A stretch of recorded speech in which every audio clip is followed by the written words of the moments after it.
Hi everyone. So my name's Heffernan, and I'm going to be talking about exploiting the human vulnerability. First, I'd like to thank the guys at DEF CON Delhi for inviting me on to talk, and I'm looking forward to the other talks. It's such an amazing lineup of speakers. So before I get started, I'm going to talk about who I am, where I come from, and what I do. So my name is Heffernan. I come from Ireland. I'm currently studying cybersecurity and digital forensics at TU Dublin. I'm also a part-time security analyst at EdgeScan, and throughout my talk, I have a little spearfishing experience I had when I started at the company. Then I'm also an occasional CTF player. I love problem solving, and since quarantine, I also found a love for Vim and Linux and all things cyber and learning new things. Like it's just a passion. My passion is cybersecurity. So when I was in school, I always wanted to be a maths teacher. I always looked up to my maths teacher and thought, one day I wanted to be like her. And unfortunately, it just didn't happen. I took my second option for college, which was cybersecurity and digital forensics. And so far, I don't regret it. I love the course and I love the industry. People are so nice. And, when I joined Twitter, which I recommend everyone do because you will learn from people and you'll engage, and it's a great way. And like, I wouldn't offend the guys if I wasn't on Twitter. And it's really important to try and engage and network with other people to find these new connections, which I would highly recommend anyone to do. So before I get started with my talk, the question I have, or most people have, or most people know, is what is social engineering? So there's many examples, and sometimes social engineering is used for a malicious reason, or sometimes it could be for a genuine reason to make sure the barriers are up so that, a breach or some sort of hack isn't done on the company as such. So to give a brief definition of social engineering, it's the art of exploiting the human. Rather than exploiting the technology and hacking the technology, we're hacking the human. And social engineering has proven to be very successful in many ways for a hacker to get inside organizations, companies, etc. So in my next slide, I have social engineering attacks that are used today. So fake it until we make it. Most people think of this as, like, what sort of example can you give? So my example would be acting flustered. You're walking into a building, someone's coming up behind you, you feel guilty not holding the door if they've so much stuff in their hands and they're flustering and everything's going everywhere, and you're going to hold it out of politeness, or and that person's just going to walk straight in. So it's dangerous because sometimes people, let's say nowadays, and an effective way to stop any of this sort of attack happening would be, oh, can I see your ID badge? Or maybe you just have to close that door. Even if the person's flustered, you just have to be cautious of who, if you've never seen this person before, you have to be cautious.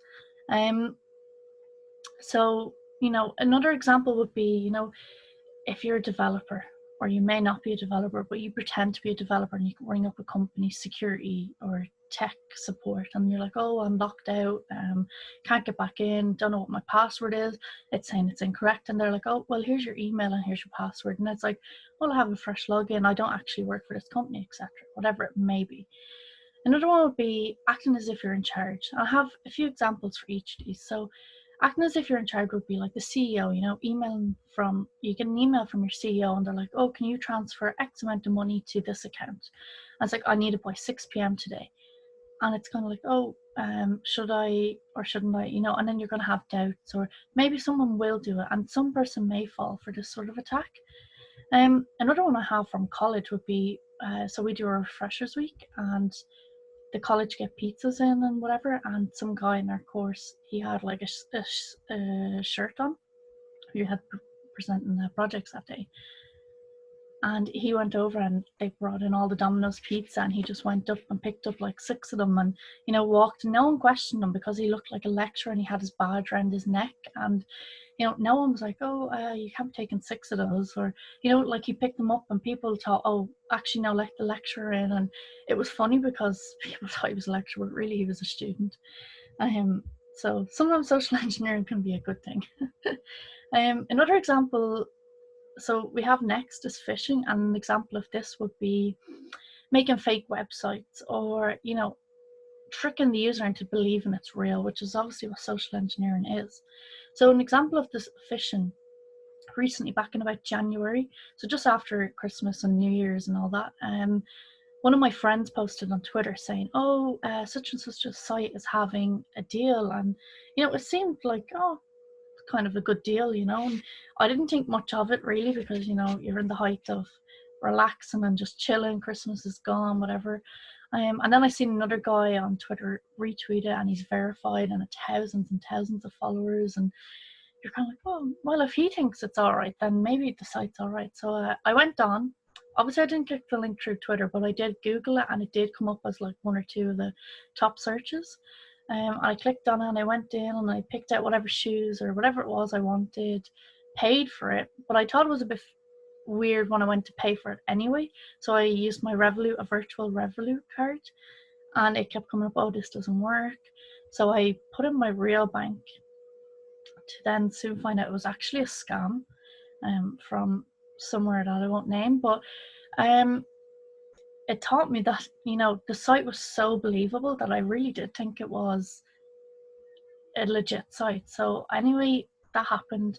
Rang the bank, I told them about it. They were like, oh yeah, that's a scam, we'll cancel your card. They cancelled everything, nothing happened. My package arrived with my shoes, but they were actually socks that I had received.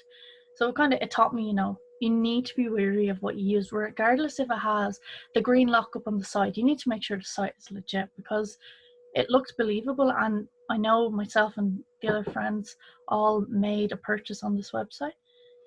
So another one would be spear phishing. So an example of this would be to target people. And I have an example of this from when I worked, or when I done my internship with EdgeScan, and I'm going to explain more about spear phishing then. So then next, oh, apologies. So next would be phishing.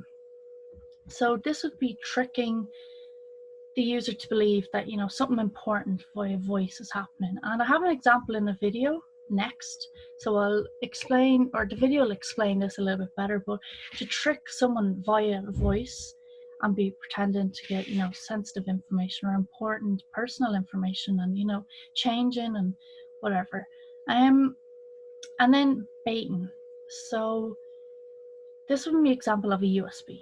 So, you know, when you're in the parking lot of your office and you see a USB and you pick it up and you feel, you know, curious of what's on it here, and you feel like, right, I'm going to plug this into the work laptop when I get into the office, and then you find out it's actually malware and it brings the system down, and, you know, and then you have a bigger problem. It's like, you know, people do these things, or hard drives or whatever it might be, or mobile phones, you know, stuff that's infected, and once you've plugged it into the system, it's, you know, it's ran wild. So it's important for all of these. There's all different remediations or effective ways of teaching your employees as such, or just general users, students as well. Like, how can we stop this? And one of it being more security awareness. You know, we need to train our employees and make sure that they're all up to date with the latest attacks of such. Or, you know, watching when you get that email in and it's like, oh, we've seen you doing such and such, you owe us such and such Bitcoin. And it's like, yeah, it might be true or it may not be true, but you just don't listen, or you don't read it or whatever. I've had a few emails that have been like, oh, you've just won a prize, and, you know, and it's obviously fake because my email is public on my website. And people are just email thinking, you know, oh, you've just won this. Or so you have to be conscious of, you know, be wary. Like, some people will genuinely seem genuine, and then they're not all they seem. So in my next video, or in my next slide, I'm going to show you a video of a woman. So a man asks a woman, can you hack into my, apologies, can you hack into my bank account? And basically she does a few different tactics to try and get in. So I'm going to show you. So it's 2 minutes long. I'm just going to skip a little bit through. And yeah, so here we go.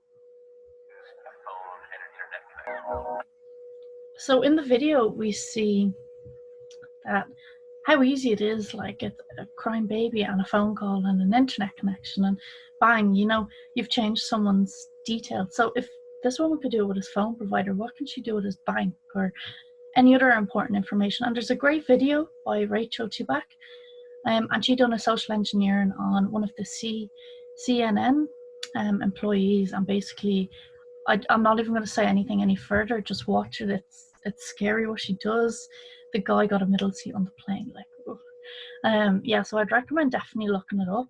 Unfortunately, I didn't link it in because I thought it was too long. It was about 5 or 7 minutes. I can't remember exactly, but definitely one to watch if you're interested. So, moving on. Apologies. So, a quote from a famous hacker is Kevin Mitnick, and to say it's very accurate, there's just no words. So a company can spend hundreds of thousands of dollars on firewalls, intrusion detection systems, encryption, and other security technologies.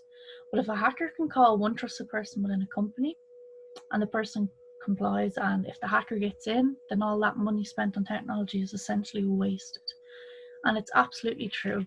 If you don't look after your employees and make sure they're up to date with the latest social engineering trends or security awareness, you know, having all this great technology is great, but if a hacker gets in, what can they do to all that? So, do we feel humans are a vulnerability? Absolutely. Absolutely. Like 110% humans are a vulnerability.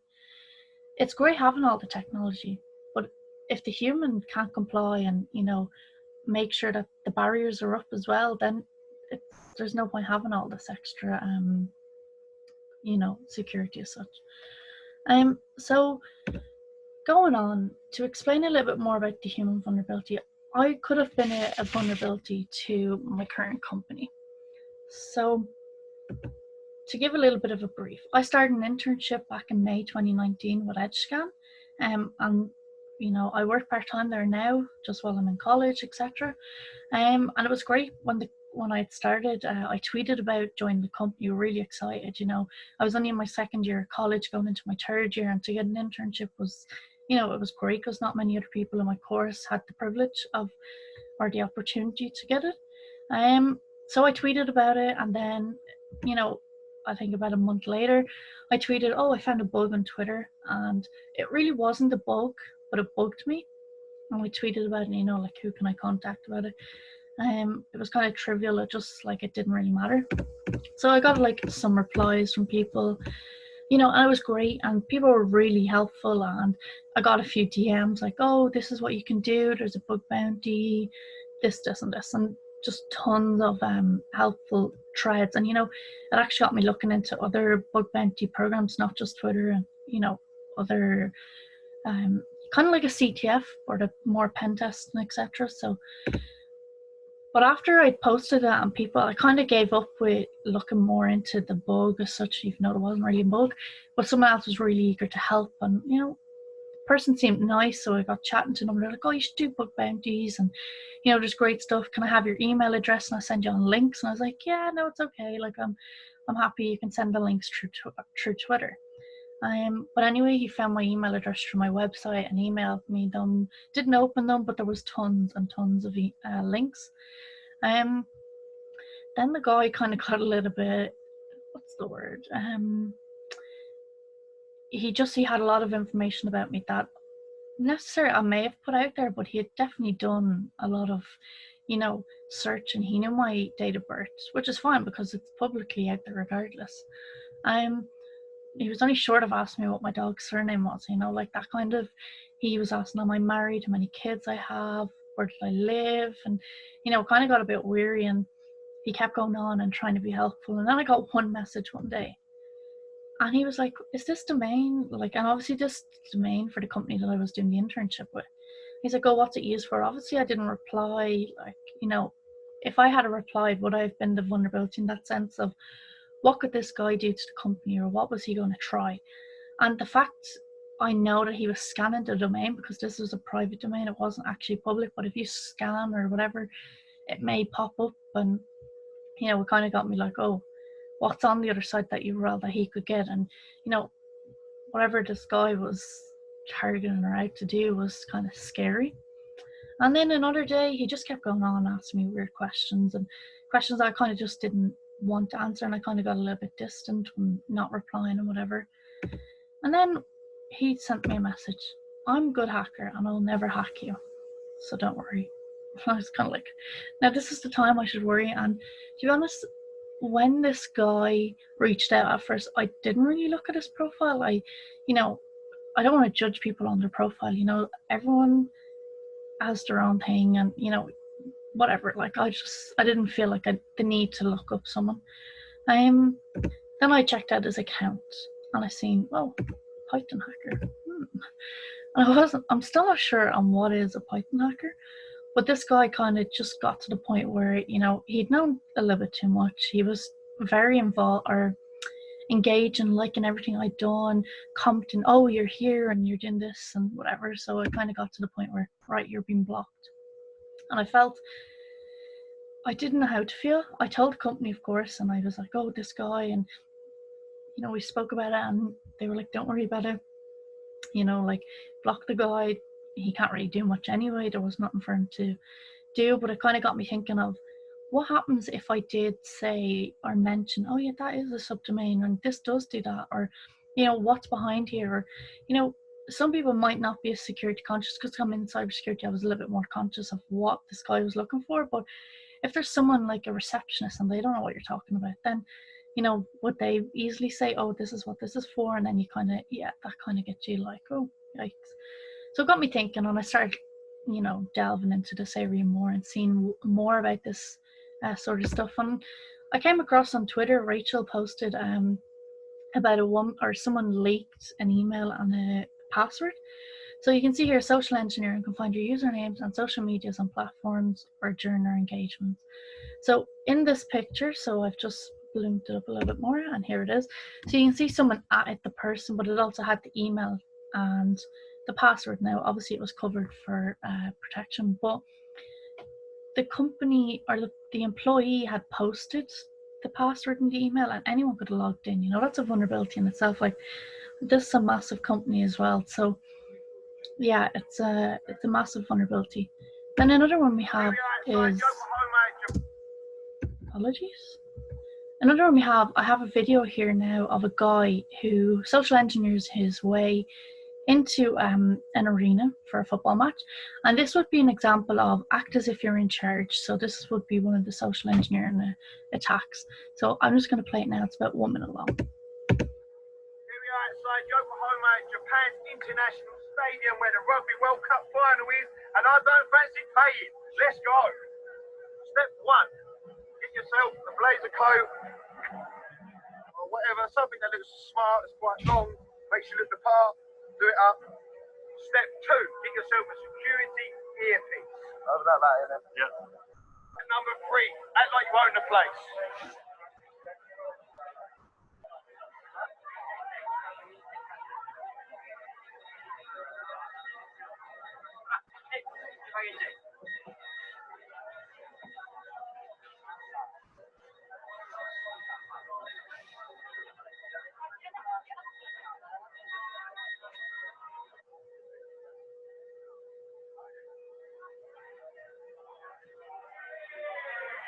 So if you watch come up here, the guy on the right is going to salute him and let him through.